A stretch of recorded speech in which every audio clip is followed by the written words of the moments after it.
If it wasn't fuel lines, I would apply heat.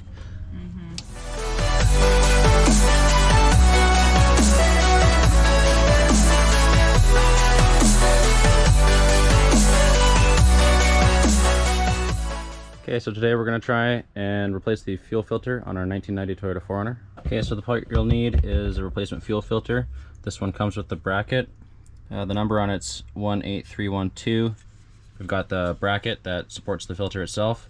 This one came with a replacement one, but some filters that I've seen don't come with a replacement bracket.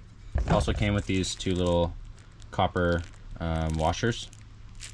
Not sure if we're going to need that depending on what vehicle we have. I was doing some reading, and apparently the carbureted versions use banjo bolts, so I'm not sure if these are required for the banjo bolts, but we will see when we take the old filter off. So the fuel filter on these trucks are under the passenger side right here. So again, we have the in and the outside here, and then it has the same bracket. So one thing about these trucks is it has a pressurized fuel system because it's fuel injected. I've seen and read two different methods on how to depressurize the fuel system. The first one is from the Haynes manual. It says that you need to remove or disconnect the fuel pump. I haven't been able to find the wires for the fuel pump, but the fuel pump's located in the tank, and I was looking around, couldn't find the wires, so I'm going to go with the second option, which is to come in here, and then you can see there's a 15 amp EFI fuse. Pull the cover off, and what the Haynes manual says is to run the vehicle as the vehicle is running, disconnect the fuel filter, and then let it stall, and then crank it 2 more times after that, just to make sure that the fuel system is completely depressurized. However, in a YouTube video I recently watched on how to do this, the guy just removed this 15 amp fuse for the EFI, started the vehicle, and then it died, and then cranked it over 2 times. So I think we're going to go with that method. So I'm going to pull out this 15 amp fuse first. Fuse is out, and then my wife's going to start the vehicle.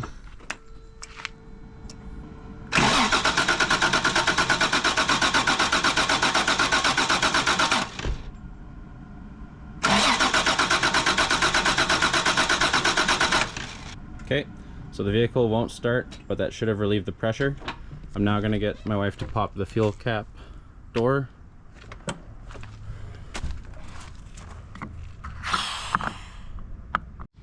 Okay, so you're going to want to have a bucket to catch any fuel that drips out. On the filter itself, you have the fuel line that runs into the filter. This nut here is a 14 millimeter, and this bigger one is a 15 millimeter, and it's the same on the other side, I believe.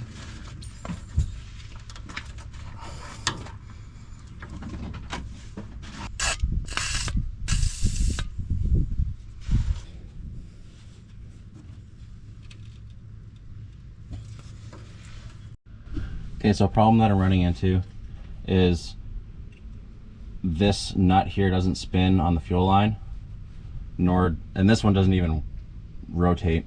So what I'm going to try and do is undo the sort of carrier for the filter, and then see if I can just rotate the filter off the line independently without having to move these nuts. Obviously I need to tighten them down so they won't leak in the future, but I'll tackle that when I can get the filter off. So I managed to get this bottom nut off. It's a 12 millimeter socket, and on top it is also a 12 millimeter socket.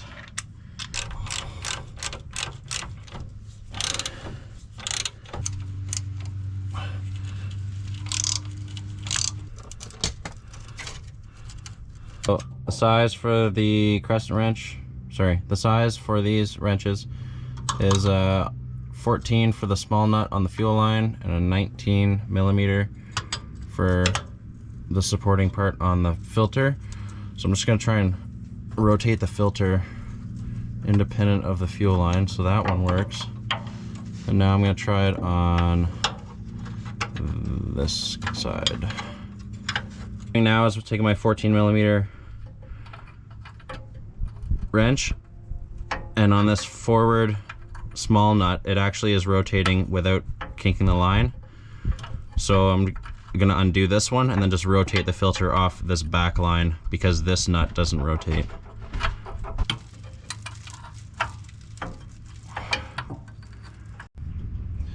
Okay, so we managed to get the fuel filter off.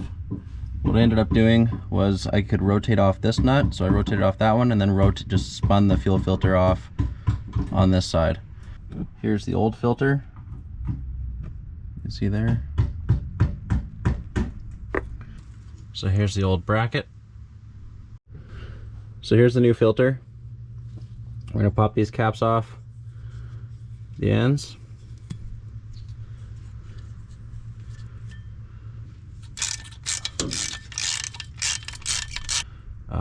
This is the in, so it's gonna go like this. So I'm gonna slide it up and around.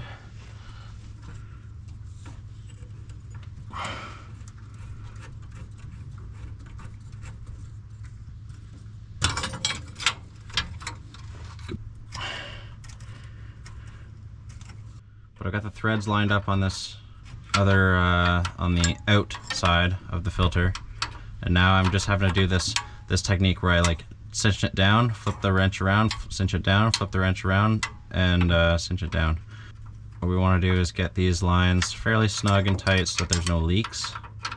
I've lined up the holes for the other bolts. I'm just going to cinch down the bracket here, 10mm on the top.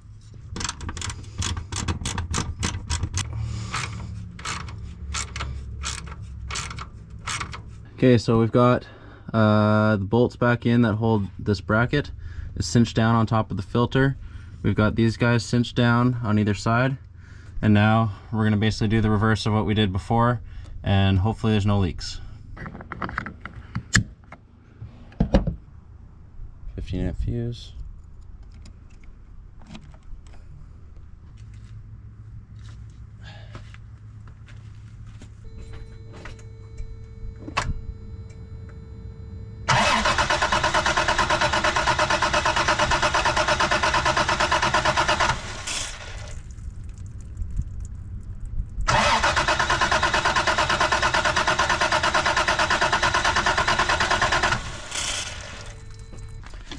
So as you saw there, we had a pretty big leak. Turns out it wasn't from the filter at all. It was from there was a crack in the in part to the fuel filter.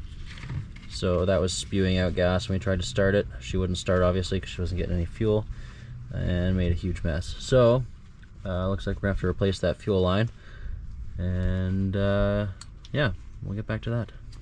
Okay, so the replacement fuel line that we purchased has not shown up yet, and we ran into an issue where the line that it goes into or connects to is a little more brittle than what we were dealing with before.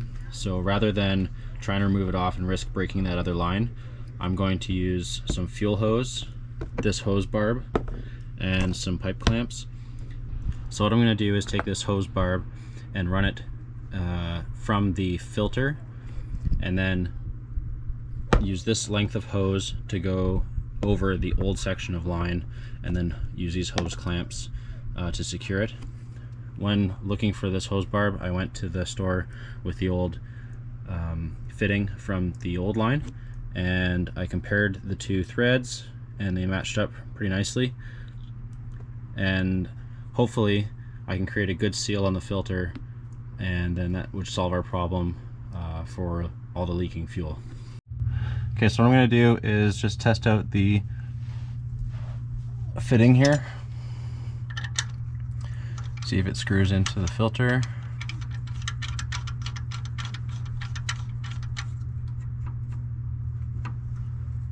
Which it does.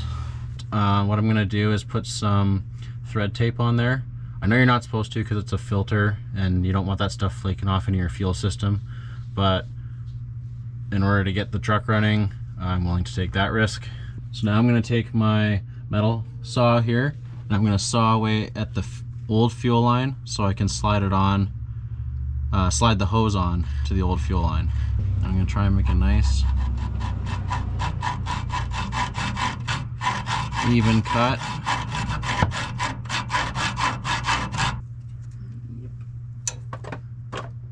So now what I'm going to try and do is clear off the end of this line for burrs without getting filings inside the line.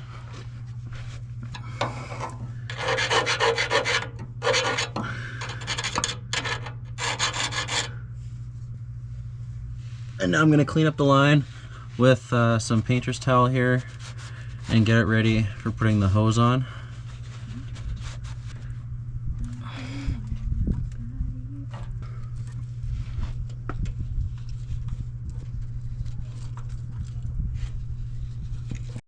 So now I'm going to take the pipe clamps and cinch them down onto the old pipe. So now I'm going to work on the hose barb. What I'm going to do is put some Teflon tape over the threads here to provide a good seal.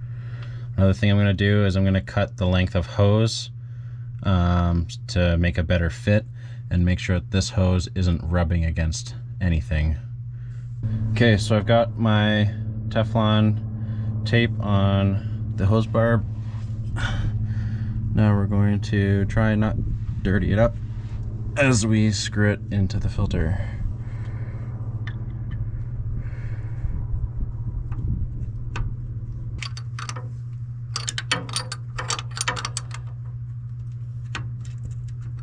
So I just cut the hose to length here, and then I'm going to slide my pipe clamps on first, and then I'm going to line up the hose onto the hose barb and try and feed it on.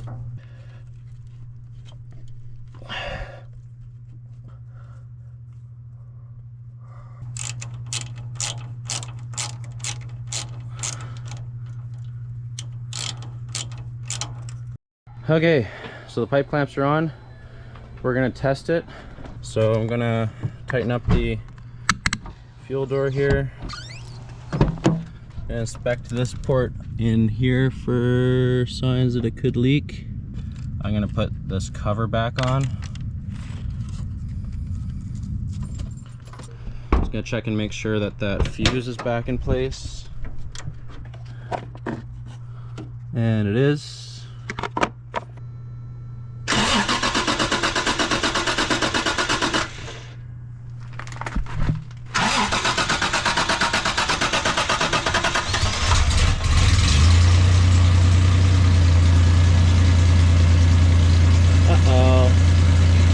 I think it's leaking from the front one. This fitting here from filter to engine side is leaking. So right there. So what I'm going to try and do is back it off, wrap it in some Teflon tape, and then re-cinch it down, and we'll see if there's any leaks. Throwing a little bit of Teflon tape on that section and really reefing down on the filter seemed to work. There's no leak in fuel or anything. I guess that fixes it. We're going to do some test driving and really put it to the test to make sure that it holds. But yeah, seems that like that worked. Okay, so I guess that wraps up the fuel filter job. Thanks for watching and hope this helps. Cheers.